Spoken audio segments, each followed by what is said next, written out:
नमस्कार, जय हिंद। कैसे हैं? उम्मीद करता हूं शानदार होंगे। बहुत ही महत्वपूर्ण टॉपिक जिसमें हम संविधान की अनुसूचियों के बारे में पढ़ेंगे। जी हां, संविधान में कितनी अनुसूचियां थी, सब में क्या क्या फीचर्स है, उसके बारे में भी जानेंगे। क्लास बहुत ही मजेदार होने वाला है। बिहार दरोगा में इससे प्रश्न आपको आते रहते हैं। देखिएगा कितना ढेर सारा प्रश्न इस वीडियो से आपको निकल करके आएगा। तो चलिए हम लोग शुरू करते हैं। अनुसूची 1 से शुरू करेंगे और सब कुछ हम लोग अच्छे से जानेंगे। सबसे पहले तो आप ये जान लीजिए कि भारतीय संविधान में कितनी अनुसूचियां हैं और कितनी थी। तो पहला प्रश्न आपसे अगर पूछा जाता है, पहला ही प्रश्न कि भैया कुल अनुसूचियां कितनी थी, तो मूल संविधान की अगर बात करें, मूल संविधान में तो मूल रूप से अनुसूचियों की संख्या थी भैया 8। मूल रूप से कितनी थी? 8 थी। लेकिन प्रश्न पूछता है कि वर्तमान में कितनी है, तो आप लिखेंगे वर्तमान में जो इसकी संख्या है वह है 12।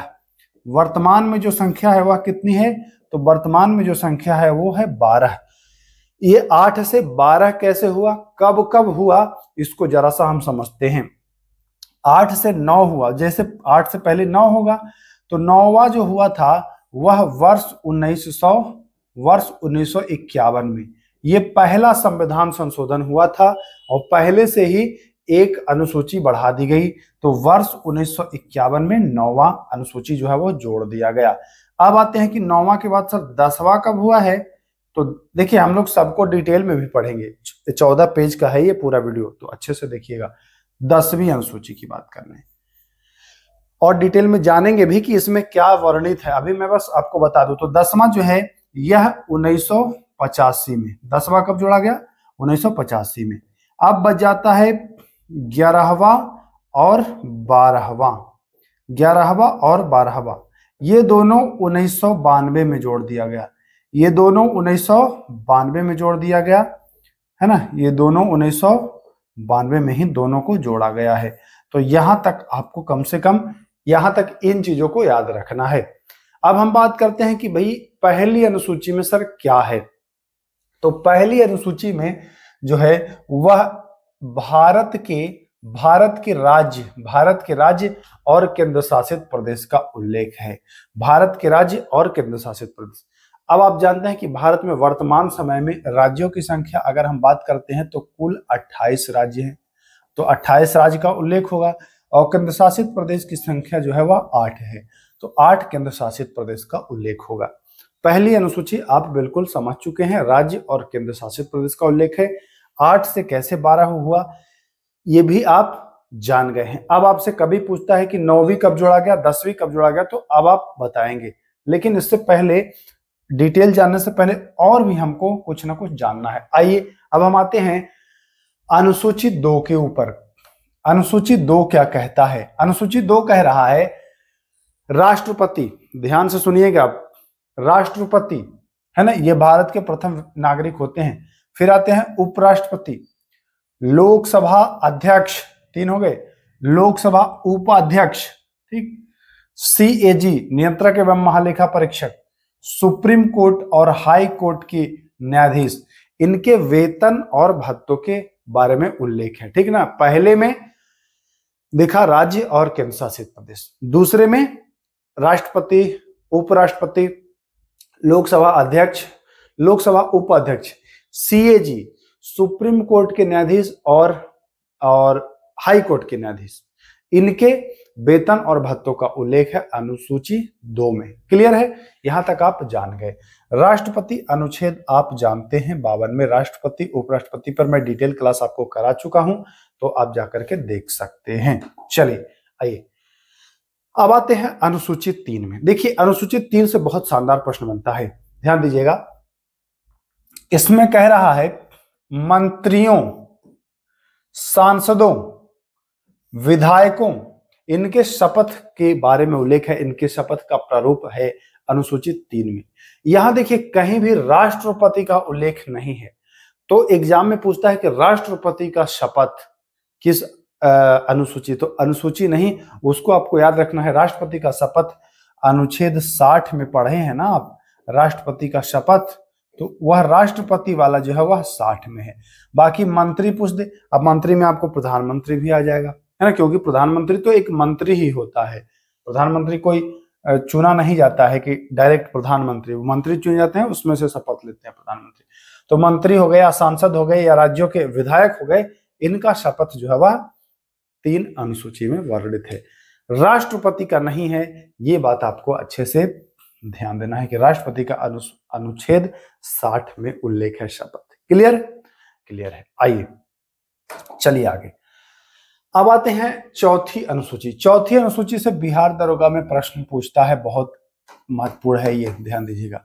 विभिन्न राज्यों और केंद्र शासित प्रदेशों के राज्यसभा में सदस्यों के संख्या। भाई राज्यसभा में कितने सदस्य होंगे? बिहार से कितने सदस्य हैं राज्यसभा में? उत्तर प्रदेश से कितने सदस्य हैं? टोटल राज्यसभा से कितने सदस्य हैं? और राज्यसभा के जो सीटों का बंटवारा होता है वो किस आधार पर होता है? जनसंख्या के आधार पर। तो ये सारी बातें जो है वह अनुसूची 4 में है ना। विभिन्न राज्यों और या केंद्र शासित प्रदेश की ही बात कर लें तो इनके सीटों का आवंटन जो है वह अनुसूची 4 में है। इंपॉर्टेंट है, ध्यान रखना है। राज्यसभा में जो सीट है उसका उल्लेख है अनुसूची 4 में। क्लियर है? क्लियर है सब। आइए अनुसूची 5 हम लोग देखते हैं। अनुसूचित जाति और अनुसूचित जनजाति के प्रशासन और नियंत्रण। जी हाँ, अनुसूचित जाति और जनजाति के प्रशासन और नियंत्रण, इनमें 4 राज्यों को नहीं शामिल करेंगे जो अनुसूची 6 में पढ़ेंगे। वो राज्यों को छोड़कर के बाकी राज्यों के अनुसूचित जाति जनजाति क्षेत्रों के प्रशासन से संबंधित है। तो यहां बस याद रखना है अनुसूची 5 आपको अनुसूचित जाति और जनजाति के प्रशासन, है ना, इसका। आइए अब आते हैं अनुसूची 6 के बारे में। अनुसूची 6 देखिए, अनुसूची 6 बहुत ही महत्वपूर्ण है। बिहार दरोगा में यहां से प्रश्न आता है, बहुत ही महत्वपूर्ण है ये अनुसूची 6, ध्यान दीजिएगा, बहुत ही ज्यादा महत्वपूर्ण है। चलिए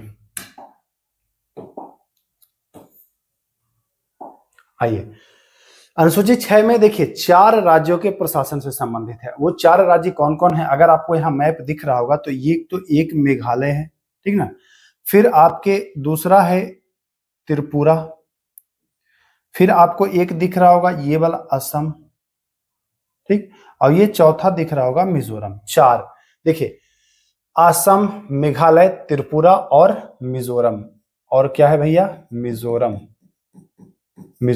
इन 4 राज्य के जनजातीय क्षेत्र के प्रशासन से संबंधित है। ये चारों राज्य को आप याद रखिएगा, असम, मेघालय 2, त्रिपुरा और मिजोरम, ये सीक्वेंस में है, असम, मेघालय, मिजोरम और त्रिपुरा। इन्हीं 4 राज्यों के जनजाति क्षेत्रों के प्रशासन से संबंधित है। तो यहाँ प्रश्न पूछता है कि भैया अनुसूची 6 में कौन राज्य शामिल नहीं है? तो आपको ध्यान देना है कि कौन राज्य शामिल नहीं है। तो बताएंगे कि सर असम तो शामिल है ही। देखिए यहाँ पर आप क्या बताएंगे? असम तो शामिल है ही, मेघालय भी शामिल है, त्रिपुरा भी शामिल है और मिजोरम भी शामिल है। मतलब ये 4 राज्य सीक्वेंस वाले शामिल हैं। बाकी मणिपुर कंफ्यूज करता है आपको, मणिपुर कंफ्यूज करता है, तो ध्यान दीजिएगा 4 राज्य ही शामिल है, असम, मेघालय, त्रिपुरा और मिजोरम। चलिए आते हैं 7 अभी। देखिए अनुसूची 7 है ना, अनुसूची 7 में आपको अनुच्छेद के बारे में मैं बता दूं, इसमें आप जब अनुच्छेद 246 पढ़ेंगे तो आपको उल्लेख मिल जाएगा इसमें, है ना। इसमें तीनों सूची के बारे में उल्लेख है, संघ सूची, राज्य सूची और समवर्ती सूची का उल्लेख है ना। इसमें संबंधित जो अनुच्छेद है वो मैं बता दिया हूं, 246 अनुच्छेद है इससे संबंधित। अनुसूची 7 देखिए, तीनों जो सूचियां हैं पूछता है कि भाई संघ सूची में कितने विषय हैं। तो वर्तमान की अगर बात करेंगे तो वर्तमान में 100 विषय हैं, लेकिन मूल रूप से कितने थे? तो मूल रूप से 97 थे। यानी कि इसमें क्या हुआ है? इसमें +3 ऐड हुआ है संघ सूची में। बात करें अगर राज्य सूची की, तो राज्य सूची में 66 थे, वर्तमान में कितने हैं? 61 हैं, यानी कि इसमें -5 का हुआ है, -5 हुआ है ना। और समवर्ती सूची में जो विषय थे वह 47 थे, लेकिन वर्तमान में कितने हैं, 52 हैं। यानी कि कुल मिला के 5 यहां बढ़ा है। पहले 3 बढ़ा, 5 घटा, फिर 5 बढ़ गया है। तो ये तीनों बात आपको याद रखना है। ये यहां से प्रश्न पूछता है। 7वीं अनुसूची अनुच्छेद 2, 4, 6 याद रखिएगा, अनुच्छेद 2, 4, 6 तीनों बात आप ध्यान दे दिए। आइए आते हैं 8वीं अनुसूची। ये बहुत महत्वपूर्ण है, इसको समझिएगा। 8वीं अनुसूची में भाषाओं के बारे में उल्लेख है। 8वीं अनुसूची में भाषाओं के बारे में उल्लेख है। एग्जाम में आपसे पूछता है कि भाषाएं या 8वीं अनुसूची में क्या है, तो बताएंगे कि भाषाएं हैं। देखिए 8वीं अनुसूची की अगर आप बात करेंगे तो मूल रूप से जब संविधान का निर्माण हुआ था तो उस समय जो भाषाएं थी वह 14 ही भाषाएं थी। ध्यान रखिएगा, मूल संविधान में 14 ही भाषाएं थी। जबकि अगर वर्तमान स्थिति पूछे कि वर्तमान में कितनी है, तो वर्तमान में 22 भाषाएं शामिल है। यानी कि आप देख रहे होंगे कि 8 भाषा का इजाफा हुआ है। 1 बढ़ा, 3 बढ़ा, फिर 4 बढ़ा। कब कब बढ़ा और कौन कौन बढ़ा हम लोग देखते हैं। देखिए ये 22 भाषा कौन कौन सा है, जरा एक बार इस पर गौर फरमाइएगा भाई साहब। असमिया, बांग्ला, गुजराती, हिंदी, कश्मीरी, 5 हुए, 5 हो गए। उर्दू, मराठी और पंजाबी 8 हो गए। ठीक, अब देखिए तमिल, संस्कृत, कन्नड़, तेलुगु, मलयालम, उड़ीसा और सिंधी 8, 7, 15 हो गए। हो गए ना, 15 हो गए। कोंकणी, मणिपुरी, नेपाली 18 हो गए। बोडो, डोगरी, मैथिली और संथाली ये क्या हो गए, ये हो गया 18 और 4 22। कुल 22 भाषा आपका हो गया है। जोड़ा गया है तो सबसे पहले जोड़ा गया है आपको सिंधी को जोड़ा गया है। सबसे पहले जो ऐड हुआ है वह ऐड हुआ है सिंधी। ठीक, फिर दूसरे टर्म में आपको ये 3 ऐड हुआ है ना, नेपाली, मणिपुरी और कोंकणी।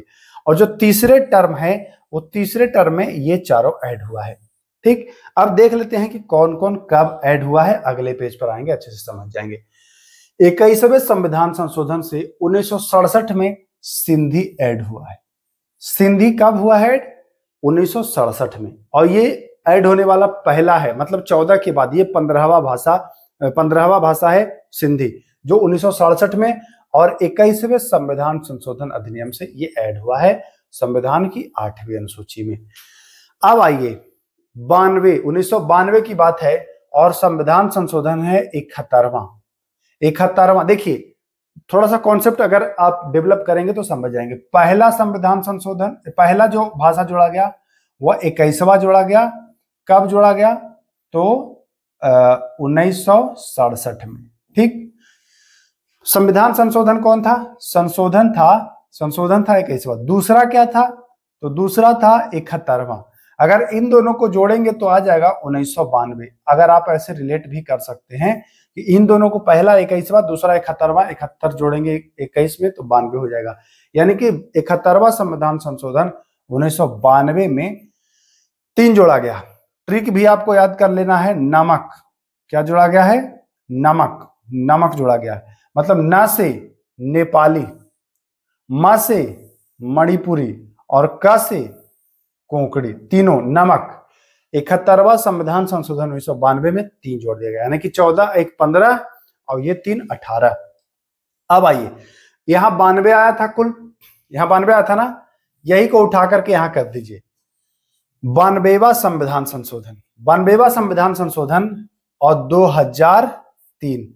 92वां संविधान संशोधन 2003 से भैया 4 और जोड़ दिया गया, जिसको आप याद कर सकते हैं बोडमास से। बोडो, डोगरी, मैथिली और संथाली।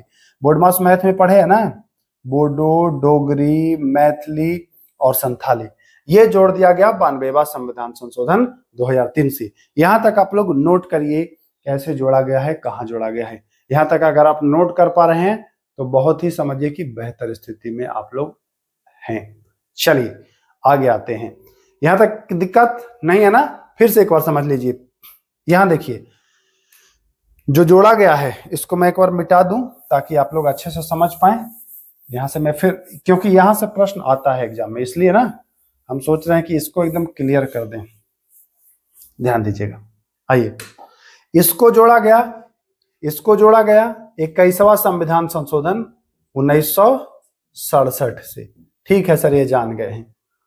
नमक को जोड़ा गया, नमक को जोड़ा गया कब? 71वां संविधान संशोधन, 21 और 71 जोड़ेंगे तो हो जाएगा 1992। अब यहां से 92 उठा लेंगे और ये ध्यान दे देंगे कि 92 में जोड़ा गया बोडमास। 1992 में 92वां संविधान संशोधन, सॉरी 92वां संविधान संशोधन ईस्वी था भैया 2003। बोडमास, बोडो, डोगरी, मैथिली और संथाली, ये जोड़ दिया गया। यहां तक दिक्कत नहीं है। इन 22 में 6 शास्त्रीय भाषा भी है, पता है आपको? 6 शास्त्रीय भाषा है और एग्जाम में पूछता है कि भैया कौन शास्त्रीय भाषा जो है वह नहीं है। तो आइए यहां देख लेते हैं। अब शास्त्रीय भाषा भी इसी में है, इसी 22 में है ना, तो हम लोग को ढूंढना पड़ेगा। देखिए कौन कौन सा है शास्त्रीय भाषा। शास्त्रीय भाषा कौन कौन सा है देखिए। आइए यहां पर पहला हो गया तमिल, तमिल भी शास्त्रीय भाषा का है ये, ठीक। संस्कृत भी शास्त्रीय भाषा है भाई, कन्नड़ भी शास्त्रीय भाषा है, तेलुगु भी शास्त्रीय भाषा है, 4 हो गए। मलयालम भी शास्त्रीय भाषा है और ओडिया यानी ओडिसी भी शास्त्रीय भाषा, यानी कि ये 6 जो है शास्त्रीय भाषा है। बाकी यहां से यहां तक ये जो है ये बाद में ऐड ऑन हुए हैं, तो यहां तक चीजों को आप अच्छे से समझ गए होंगे। चलें आगे, चलिए आइए। हाँ, ये तो हमने कर लिया है। देखिए अब आइए 9वीं अनुसूची।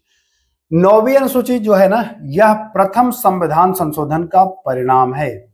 यह प्रथम संविधान संशोधन का जो है वह परिणाम है और यह 1951 में जोड़ा गया। यह 1951 में जोड़ा गया। इसमें भूमि सुधार संबंधी अधिनियम, इसको जाना जाता है भूमि सुधार संबंधी अधिनियम से जाना जाता है इसको। इसमें कंफ्यूजन हमेशा एक रहता है कि क्या अगर 9वीं अनुसूची में कोई चीज शामिल हो गया तो क्या उसको चुनौती दी जा सकती है? तो मैक्सिमम लोग जानते हैं कि चुनौती नहीं दी जा सकती है, लेकिन ध्यान रखिएगा माननीय न्यायालय का निर्णय है कि अगर आप मूल संविधान को हिट करते हैं, मूल संविधान को डिस्टर्ब करते हैं तो चुनौती दी जाएगी। आप चाहे कुछ भी जोड़ दीजिए, बचने के लिए आप तो ये बनाए हैं, बट अगर मूल संविधान को छेड़े तो चुनौती दिया जाएगा। तो ध्यान रखिएगा, चुनौती दी जा सकती है, बिल्कुल कंफर्म रहिए, चुनौती दी जा सकती है बशर्ते वो मूल अधिकार को हिट कर रहा हो। प्रथम संविधान संशोधन से इसको ऐड किया गया है, ध्यान दीजिएगा। आइए अब आते हैं 10वीं अनुसूची, जिसको दल बदल विरोधी कानून के नाम से भी जाना जाता है। 52वां संविधान संशोधन, ये था भैया 52वां संविधान संशोधन 1985, बहुत ही महत्वपूर्ण है। इसमें प्रावधान किया गया, जैसे होता क्या था कि कुछ लोग मिल करके और पार्टी बदल लेते थे, तो इसमें प्रावधान किया गया कि 1/3 सदस्य से अगर कम लोग जाते हैं दल छोड़ के तो वो अवैध घोषित हो जाएंगे, है ना, वो अवैध घोषित हो जाएगा। 1/3 इसमें वैलिडिटी रखी गई। लेकिन एक और संविधान संशोधन हुआ, 91वां संविधान संशोधन हुआ, उसमें 2/3 कर दिया गया है, तो वो आपको ध्यान देना है। 10वीं अनुसूची फिलहाल आप जान लीजिए। आइए अब आते हैं 11वीं अनुसूची। 11वीं अनुसूची में पंचायतों की शक्ति है। 11वीं अनुसूची में पंचायतों की शक्ति है। इसमें जो विषय हैं वह विषय है भैया 29 विषय हैं। कितने? 29 हैं। और इसको कब जोड़ा गया? तो इसको देखिए 11वां और 12वां दोनों को 1992 में जोड़ा गया, 1992 में। और ये संविधान संशोधन था 73वां संविधान संशोधन था। ये 73वां संविधान संशोधन 1992 में, और पंचायतों की शक्ति जो है वह जोड़ा गया है। आगे आते हैं अब हम लोग आखिरी और आते हैं नगर पालिका की शक्ति। यह भी जोड़ा गया है 74वां संविधान संशोधन से। 74वां संविधान संशोधन थे 1992 में। इसमें विषय जो है वह 18 शामिल हैं। तो कुल मिलाकर के हमने अनुसूची 12 तक पढ़ लिया। ये 12वीं अनुसूची था। अनुसूची 1 से अनुसूची 12 तक हम लोग जान चुके हैं। मैं उम्मीद करता हूं ये वीडियो आपको अच्छा लगा होगा और आपके लिए ये वीडियो मददगार साबित होने वाला है। 1 से 12 अनुसूची कैसे, कब, क्या जोड़ा गया, सब कुछ इस वीडियो में आप सीख चुके हैं। चलिए फिर मिलते हैं नेक्स्ट वीडियो में, तब तक के लिए नमस्कार, जय हिंद।